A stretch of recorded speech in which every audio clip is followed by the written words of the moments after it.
Welcome to B2B Marketers on a Mission, a podcast for change makers where we question the conventional, debunk marketing myths, provide actionable tips, think differently, disrupt industries, and take your marketing to a new level.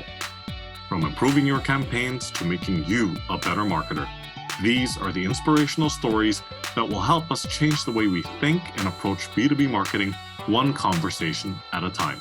This podcast is brought to you by Untitled Consulting, helping you to stand out in the market and drive revenue to your B2B business. And now your host, Christian Klepp. Okay, folks, welcome to this episode of B2B Marketers on a Mission. This is a show where we help you to question the conventional, think differently, disrupt your industry, and take your marketing to new heights. This is your host, Christian Klepp, and today I'm joined by someone on a mission to help B2B companies close trust gaps with strategic video testimonials. So coming to us from Vancouver, Canada, Dustin Tysick, welcome to the show, sir. Hey, Christian, thanks for having me. I'm looking forward to it. Great to be connected, Dustin. And, I must say, short of stating the obvious, you are from a beautiful part of Canada, right? For all of those that don't know. This time of year, yeah, it's nice and sunny. The other 9 months, there's a lot of rain, but beautiful place for sure. Yeah. And for those that don't know, look up that Netflix series, Island of the Seawolves. So it's kind of close to that, right? So yeah, exactly. Yeah, fantastic. Okay, so Dustin, let's dive in because this is a really pertinent topic for B2B marketers out there. So you're an expert when it comes to helping B2B companies solve, as it says in your LinkedIn profile, solve their revenue puzzles and bringing teams together. But for this conversation, let's zero in on something that I think has become part of your professional mission. It's closing the trust gaps in a trust-deficient world. So let's kick off this conversation with this question. Why do you think trust is such a challenge in B2B?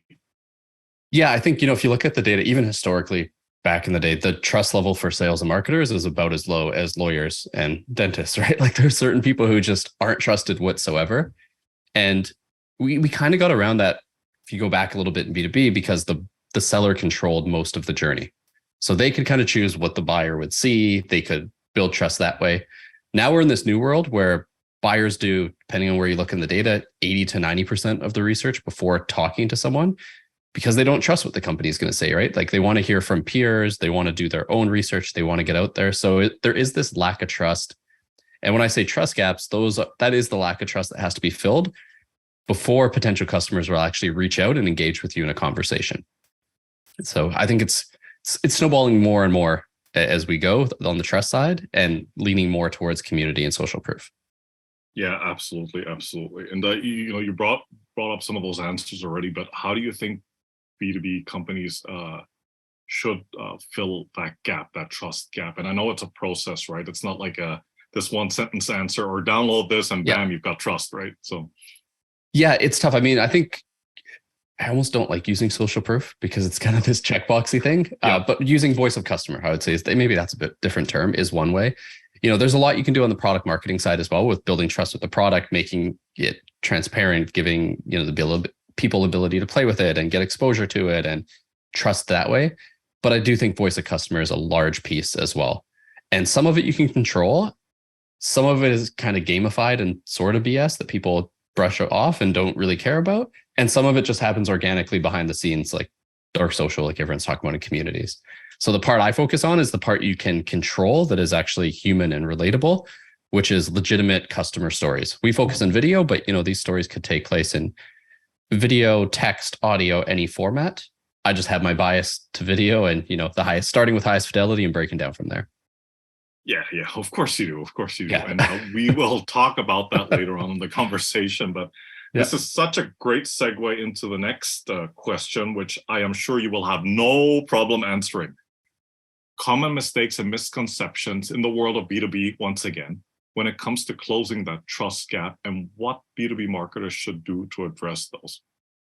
Yeah, I would say stopping with reviews and generic case studies and thinking that's enough is a common mistake. And, reviews, I honestly kind of sort of fall into that.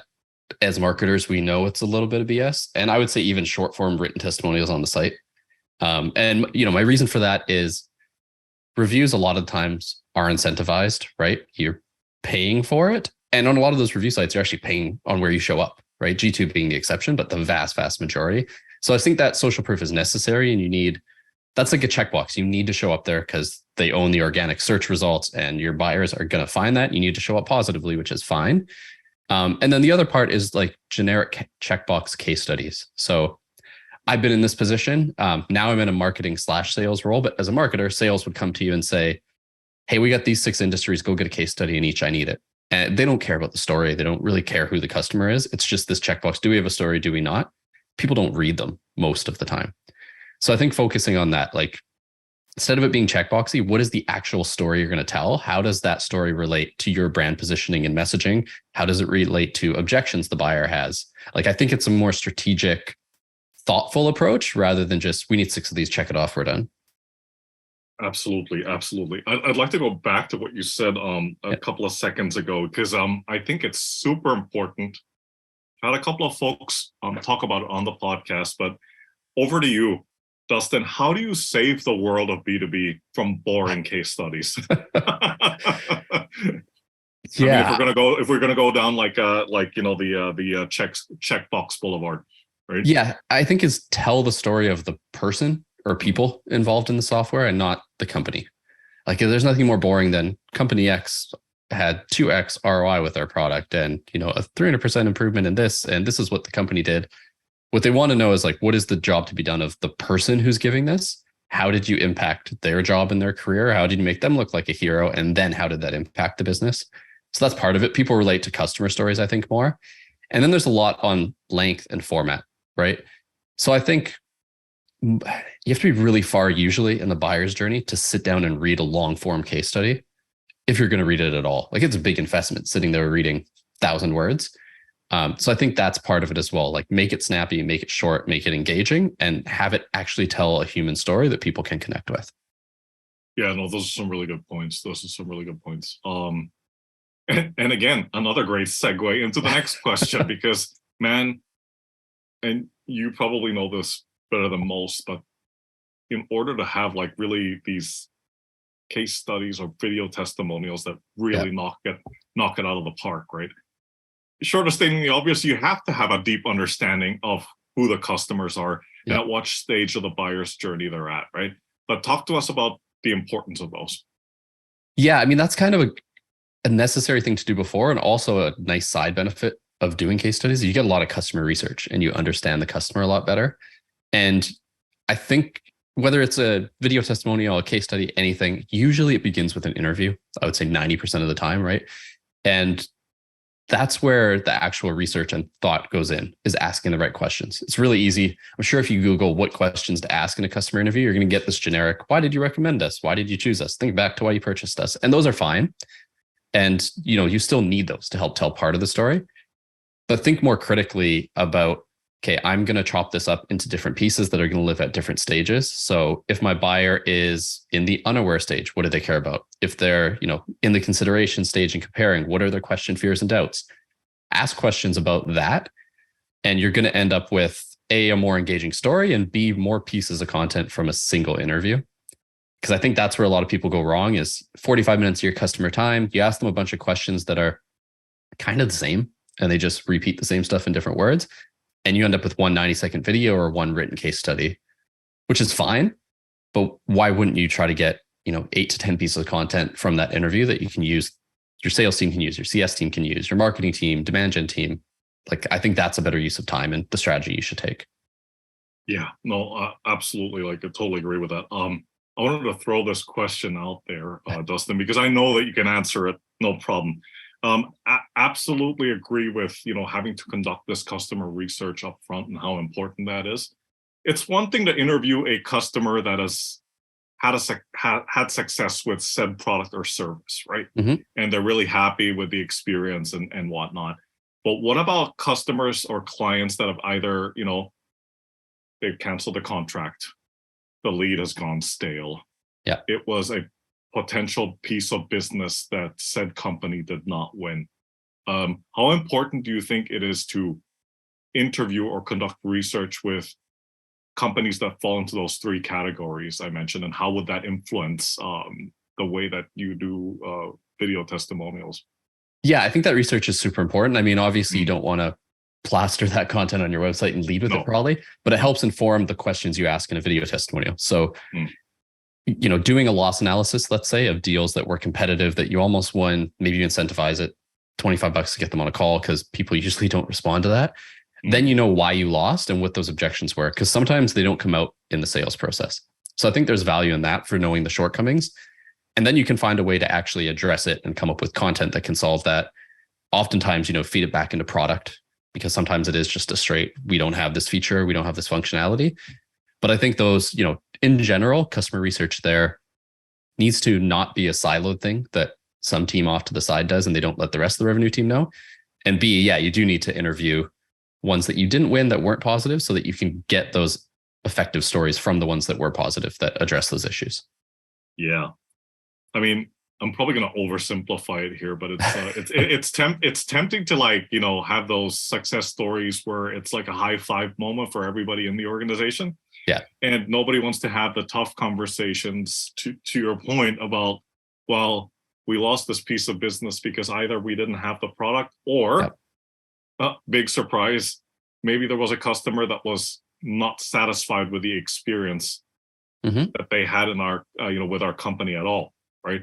But it's just as important to have a conversation with those people, because we're always talking about continuous improvement and what kind of iteration can we do to make that experience more seamless for customers and whatnot.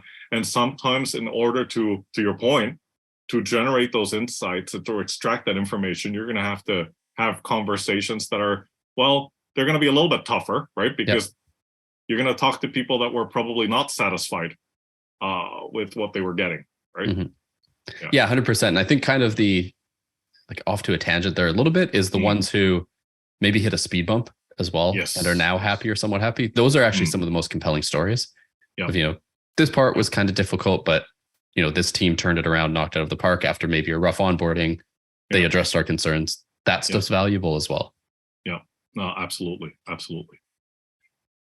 Let's look back at maybe, I would say not that far, like maybe the past 2 or 3 years, right? Like just from your professional perspective, how has the way that B2B buyers make decisions or purchases changed, and how should B2B marketers adapt to these changes?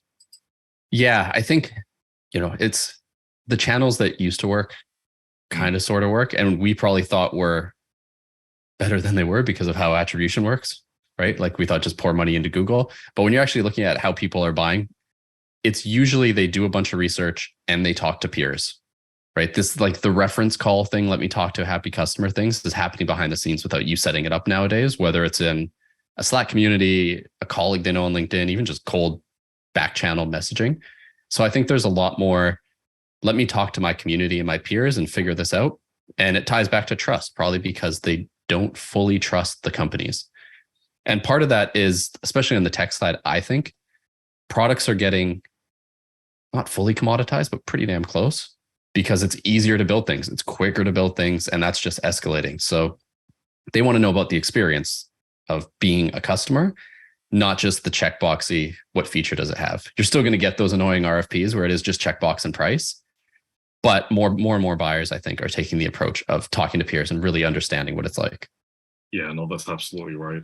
It's getting away from that inside out approach, right? Like where companies are like, well, this is what we assume.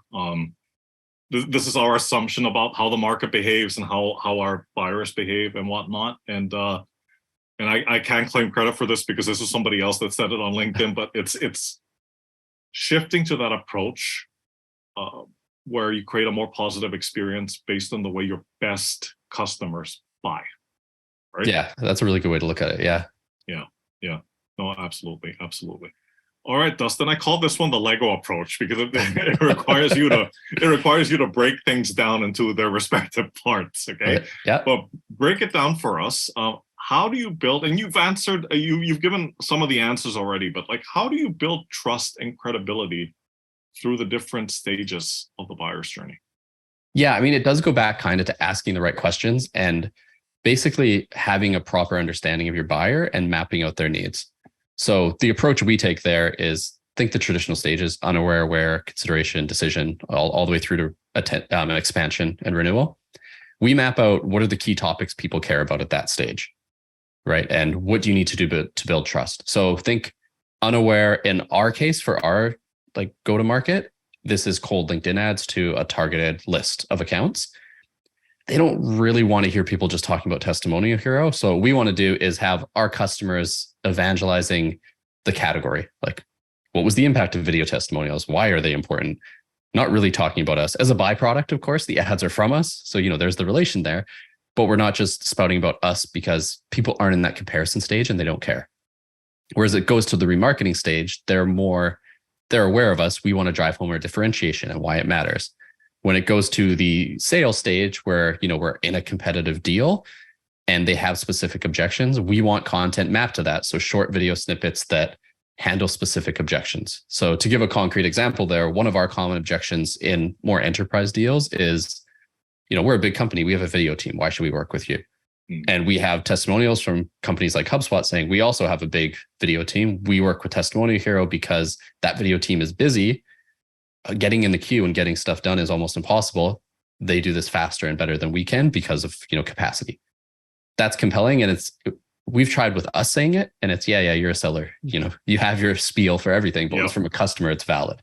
So that's what we do is we map it all out and then start chipping away. Like, to me, it's a multi-year approach of these are all the things we need. Let's prioritize them and get those stories built because, you can't, Rome wasn't built in a day, I guess. And neither was your video testimonial strategy. Kind of the same deal. Well done. Yeah, absolutely. Absolutely. But, going back to like, and I'm a big fan of mapping or diagramming things out of video. And the point you brought up is so valid because once you start doing that and you map out those different stages of the journey and what people care about, what topics they're looking for, what are their priorities, what are not their priorities, et cetera, that takes all the guesswork out of this exercise, right? Then you don't have customers coming back to you and like, hey, Dustin, it didn't work. Why? Right?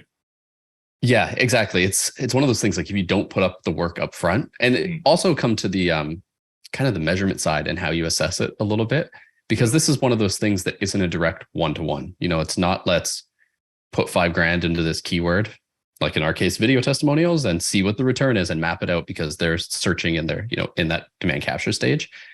In this case, you also have to think through like, what do you actually want and what is the goal of each of these videos? And then make sure the content, the media type, the topic all matches that. So if it's early stage, you just want people to interact with the ads. So they go to your remarketing layer. They're in the remarketing layer. You want them to come back to your site and get the named accounts there. That's the goal. So I think, taking that strategic approach helps. Absolutely. Okay, Dustin, we get to the point in the conversation where we talk about actionable tips. Yep. And now going back to what you said earlier, Rome wasn't built in a day. All right. We all understand and we need to appreciate that. But like, let's just assume that there's somebody out there that's listening to this conversation that you and I are having that's thinking about doing this, right? With video testimonials, customer success stories and whatnot. What are like 3 to 5 things that they can do after listening to this conversation in terms of like helping to build that trust and credibility? Off you go. Yeah. So I think I was going to say an easy one. It's not easy to do. It's easy to think about is to actually build your advocacy pipeline is what we call it. Because so often this becomes an ad hoc thing of, oh, we need stories. Let's email 300 customers. It's not sustainable. It's going to fall off all the time. So build it into your process, right? Like if you run NPS or CSAT or, anything like that that measures happiness, tie in and ask for a customer conversation, whether or not you're going to make a customer testimonial. So make that part of your process across your revenue team. So you actually have a stream of content because we see a ton of companies just get stuck saying, I can't get customers to say yes. I can't find customers. And a lot of it is it's a side of the desk thing that isn't a process. So I would say that's a major one and tip 1 to get going. The other one is actually do these and prep and practice your interview skills. That is a very, very underrated thing. And as someone who also has a podcast, if I look back at the start, I was horrible at interviewing. It's really hard. It's not a natural skill. You and me both, man. Yeah. It's tough if you've never done it before, right? Yeah. So that's one thing. Actually put in the time to learn to be a good interviewer because then you're going to get a better conversation. It's going to be more authentic. Like it'll actually be a conversation, not a robotic back and forth. So that's 2. And then I think the third one is start small, right? Like just get one of these done and figure out the process as you go. Don't feel like, I need 5 of these off the jump. I need to know exactly how I'm going to repurpose the content. Just actually go do it. Have one of these conversations, whether it's on Zoom or however, just to practice. Have them, get the content, and then explore, and then, grow and kind of productize it almost and make it more of a process as you go from there. And then finally, I would say the fourth one, once you do that and you have a sample, don't just throw it on your customer page and leave it for eternity, right? Like I do think you need to put content in different places to actually gauge success and build this program. And especially nowadays, right? Like you're going to be asked, okay, we paid $3,000, $5,000, $10,000 to get these customer stories. What are we doing with them? Where are they? So I think a lot of those questions are really just go do it is kind of the short answer. But hopefully those tips help a bit. No, fantastic. No, I love it. Just to quickly recap. So build it in your process, tie in and ask customers for conversation, practice your interviewing skills. Oh man, amen to that. That's so important, right? Starting small, see what works, iterate progressively, and don't just throw it on your customer page, right? Like you gotta try to repurpose is probably not the right word, but give it that longevity it needs and deserves. Yeah. Right? Exactly. Yeah. The exposure, because, say 3% of people are actually in market, maybe a fraction of a percent of them are going to go to your customer page. So why just have it there? Yeah. No. I've got a follow-up question for you, Dustin, and only because you brought it up, right? But because this is one that I don't know about you, but like a lot of B2B marketers I've talked to struggle with this one. They're going out there doing some outreach and asking customers, okay, can we interview you for a customer success story or video testimonial? And they do come up against some resistance. Yep. And I suppose a lot of it boils down to approach, the way you package it, your choice of words. But over to you. How do you ask customers to, participate, and how do you get them to say yes?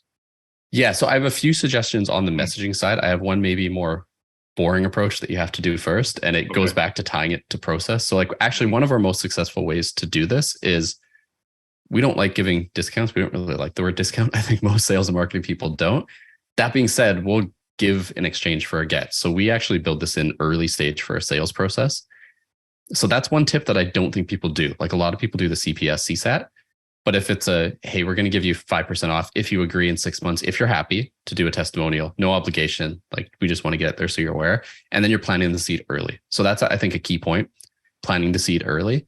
And then when it comes to the ask, don't make it all about you is a very important thing. There is legitimate value in, telling that person's story and raising their profile a bit. And people like talking about themselves and their success stories, right? So frame it as that a little bit. You've been really successful using our product. You're one of our power users. We wanted to, have an interview with you and record some of your thoughts and feelings on it. We think it'll help other customers as well to learn from you. That's a lot better than, hey, can you give us a testimonial so we can use it in our marketing material? And it's true, right? Like we actually do want to care about the customer story. So I think that's one. And then the third one I'll give, which is hard for, I think, CS people in particular, because it's not often their natural skill set, is kind of treat it like a sales opportunity a little bit. Like you're going to have to chase these a bit. You don't want to be pushy, and there's a fine line, but it can't just be a one-off. I'm going to send one email, and if they ignore me, I'm never going to mention it again. Like it's okay to actually follow up, try to find a way to make it happen and chase it a little bit if it's a valuable story. No, absolutely. All great points. And especially the one about not making it about you. Yeah. And it's about making the customer the hero, right? It's not about they're successful because our product was so awesome, right? Yeah, exactly. You want to really highlight the customer. And I mean, the side benefit there as well is the people watching it are going to relate more because the person speaking is going to be more engaged talking about their individual story. Yeah, absolutely. Yeah. All right. On to the next question. Love it or hate it? Metrics. I thought you were just doing metrics in general. I'm like, that's a tough one to answer. No. Yeah. On this topic of building trust and video testimonials, we don't need a list of 40 things. Just what are some of the top metrics that you think B2B marketers should be paying attention to? Yeah, specifically to video testimonials, I'm going to kind of go back to it depends where you're using them is the short of it, right? So I'm going to give 3 stages. There's a lot more where you can.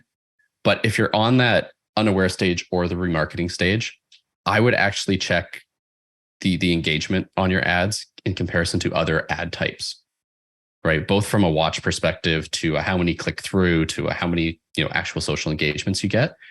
And then if you can track it, which there's technology now to do it, how many of those accounts are actually going to the site and progressing? So I think, on the marketing side, I would focus there. On the actual video you host on your website, I do recommend using, a Vimeo, Wistia, Vidyard, something where you get some trackability so you can actually see if people are engaging with this and how effective it's being, right? So you need to know how many people watch the video, what do they do after, how is it tracked? And a lot of those platforms enable that. And then finally, on the sales side, a lot of companies, they don't have like a HighSpot or similar tracking tool, but something to find a way to, how many of your deals were influenced by sharing these objection crushers or competitive replacement videos. It's one of those things where it's never going to be a one-to-one, they definitely bought because we sent that video, but you can look at correlations there and see what are your most successful pieces of sales content. So I think those are the three overall that I would look at, depending on where you're focused on your using the videos. Absolutely. And, whether salespeople or marketing folks do this in the form that people fill out on the websites or in the discovery call with salespeople, you can always ask the question, well, how did you find out about us? Right. For sure. And, yeah. Yeah. And then, and chances are they might not say video testimonials, but if they do, that's certainly like one metric, right? Yeah, no, absolutely. And we have testimonials from our customers saying that where, they ask and they say, we saw this video on your website. So that's a good point to ask that. Right. Absolutely. All right, Dustin, please get up on your soapbox because here comes the next question. Yeah. A status quo in your area of expertise, and specifically on this topic, right, that you passionately disagree with and why? Oh, I feel like I've been on my soapbox this whole time already. You have. I just didn't want to make it that obvious, but yeah. So I think, something I passionately dislike, I think is the good way to phrase it, is honestly long form case studies about the company. Like I've already kind of dumped on that a little bit. So, I feel a little bit bad talking about it. I just don't think they work. Like some people do good case studies for sure that are actually valuable. Like Influitive has their upshots, which are really cool because they're first story perspective. There's some people who specialize in writing these who are great. I think most of them are done really wrong, and it's an overinvestment in time without much actual return. And the alternative would, of course, be a shorter video testimonial. Yeah, or even so the alternative, in my opinion, would be starting with video, creating a case study from the transcript that is actually engaging in the first person, creating quote cards from it, creating audiograms, creating an army of different assets rather than that boring long form case study. Yeah, absolutely. All right, Dustin, thank you so much for coming on the show and, for sharing your experience and expertise with the listeners. So please, quick intro to yourself and how people out there can get in touch with you. For sure. So best place to get in touch is on LinkedIn. There's not many Dustin Tysicks out there, so you'll find me for sure. I talk about sales and marketing things because that's my background. If you want to learn more about Testimonial Hero, it's just testimonialhero.com. And I'm going to plug my podcast on your podcast as we have a similar one. Please. Absolutely. B2B revenue leaders, where I interview sales and marketing people, and I basically just try to learn from them. Fantastic. Yep. So once again, Dustin, thanks so much for your time. Take care, stay safe, and talk to you soon. Awesome. Thanks for having me, Christian. Appreciate it. All right. Bye for now.